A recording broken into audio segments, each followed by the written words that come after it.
Wasemi walisema mchumia juani hulia kivulini. Charles Aricha ambaye ni mfanyi biashara wa matunda hapa mjini Kilifi, kaunti ya Kilifi, amebuni namna ya kipekee ya kuchumia juani katika uuzaji wa matunda mbalimbali.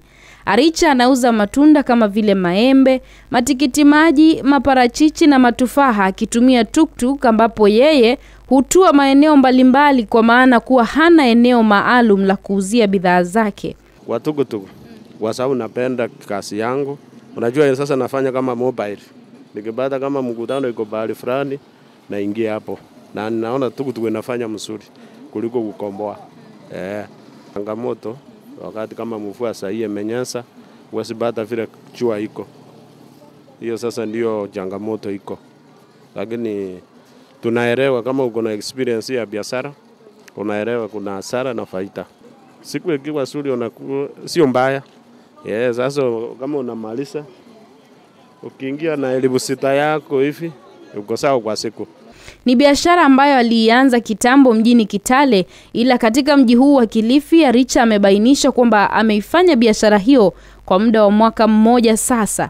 Ameeleza meza yetu ya habari ya Coco FM kuwa tuktuk anayoimiliki kwa sasa aliinunua baada ya kudunduiza mapato yake ya hapo awali. Anaitumia tuktuk hii kama eneo la kuuzia matunda, lakini pia usafiri katika masoko mbalimbali kuanzia soko la Mkoroshoni, Tezo, Matsangoni mpaka Gede.